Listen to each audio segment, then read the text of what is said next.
నమస్తే, నేను మీ బోస్ కుమరి. అంబటి రాంబాబు గారిని అరెస్ట్ చేసిన తర్వాత వైసీపీ పార్టీ కాపు కార్డుని బయటకు తీసుకొచ్చింది. కాపు సామాజిక వర్గానికి సంబంధించినటువంటి కార్డుని వాడుకోవాలని, అది తమ రాజకీయాలకు యూజ్ చేసుకోవాలని చూస్తున్నటువంటి పరిస్థితి క్లియర్గా తెలుస్తున్నాయి. చాలా పేపర్లు కానీ న్యూస్ ఛానల్స్ కానీ దీన్ని ప్రొజెక్ట్ చేశాయి. విపరీతంగా దీన్ని డిబేట్లు చేస్తున్నారు. అదేవిధంగా మేధావులు కూడా దీని మీద ప్రస్తావిస్తున్నటువంటి పరిస్థితులు ఉన్నాయి. డైరెక్ట్ గా కాపు కార్డు వైసీపీ పార్టీ యూజ్ చేస్తోంది. అంబటి రాంబాబు గారిని అరెస్ట్ చేశారు. ఇది కాపుల మీద మొత్తం మీద జరిగినటువంటి దాడిగా, ఆయన అరెస్టుని దాడి ప్లస్ ఆయన ఇంటి మీద జరిగినటువంటి దాడిని, వీటన్నింటినీ కూడా కంప్లీట్ గా కాపుల మీద జరిగినటువంటి దాడిగా రెచ్చగొట్టేటువంటి ప్రయత్నం వైసీపీ పార్టీ చేస్తోంది. దీన్ని ఎందుకు చేస్తుంది వైసీపీ పార్టీ అంటే రాజకీయ లబ్ధి కోసం. అంటే ఒక రకంగా చెప్పాలంటే జనసేన పార్టీని టార్గెట్ కానీ, జనసేన పార్టీకి కాపుల్ని దూరం చేయాలనేటువంటి ఏకైక లక్ష్యం. పవన్ కళ్యాణ్ గారిని టార్గెట్ చేసి జనసేన పార్టీని పలచన చేస్తే, కాపులను దూరంగా చేయగలిగితేనే పవన్ కళ్యాణ్ గారు పలచబడతారు, బలహీనపడతారు. తద్వారా కూటమి బలహీనపడి నేను అధికారంలో రావచ్చు అనేటువంటి ఏకైక కారణంతో అంబటి రాంబాబు గారిని ఈ దాడి జరిగిన తర్వాత దీని ముందు తీసుకెళ్ళడానికి ప్రయత్నం చేస్తున్నారు. సింపుల్.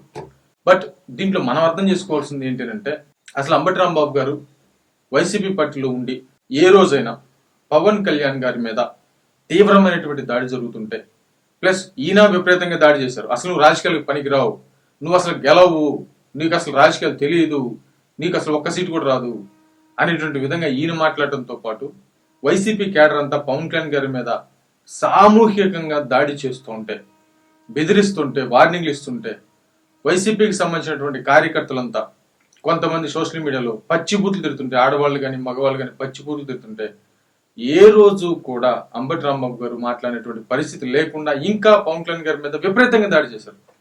మరి ఆయన కాపు కాదా? మరి చిరంజీవి గారి మీద విపరీతమైనటువంటి దాడి చేశారు వైసీపీ పార్టీ చాలా రోజులు. ప్లస్ చాలా మంది కూడా చిరంజీవి గారి మీద దాడి చేస్తుంటే ఏ రోజు కూడా అంబటి రాంబాబు గారు మాట్లాడినటువంటి పరిస్థితులు లేవు. అది నాగబాబు గారు అయితేనే, చిరంజీవి గారు అయితే, పవన్ కళ్యాణ్ గారు అయితే ఏ రోజు కూడా. అదే విధంగా వైసీపీ పార్టీ కూడా ఏ రోజు కూడా ఇది తప్పు అని ఎక్కడ చెప్పలేదు, కనీసం కార్యకర్తలు కూడా చెప్పలేదు. అది చెప్పకపోగా డైరెక్ట్ గా జగన్మోహన్ రెడ్డి గారి ప్రెస్ మీట్లు పెట్టి పవన్ కళ్యాణ్ గారి పర్సనల్ జీవితం గురించి విపరీతంగా మాట్లాడారు. నిస్సిగ్గుగా మాట్లాడినటువంటి సందర్భాలు ఎన్నో అనేటువంటి విధంగా పవన్ కళ్యాణ్ గారు చాలా సార్లు చెప్పారు. అంటే పవన్ కళ్యాణ్ గారు ఏ రోజు కూడా వ్యక్తిగతంగా ఎప్పుడూ కూడా జగన్మోహన్ రెడ్డి గారిని మాట్లాడలేదు. కానీ పవన్ కళ్యాణ్ గారిని మాట్లాడుతుంటే వైసీపీ పార్టీలో ఉన్నటువంటి కాపు నాయకులంతా ఏం చేస్తున్నారు? ఈ విషయం కాపులకు సంబంధించి తెలియదా?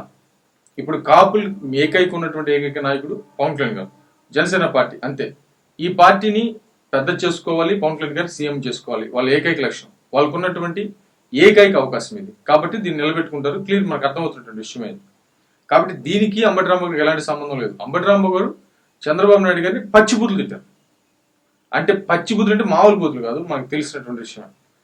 బహిరంగంగా తిట్టి ఆయన మీద దాడి చేస్తే, మామూలుగా జగన్మోహన్ రెడ్డి గారి మీద, జగన్మోహన్ రెడ్డి గారిని అని ఆయన టీడీపీ పార్టీ ఆఫీస్ మీద దాడి జరుగుతున్నామో అది కోపం వచ్చింది కార్యకర్తలకి. ఇదేమో కోపం రాకూడదు. ఈయన చెప్పేటువంటి న్యాయం అనమాట ఇది.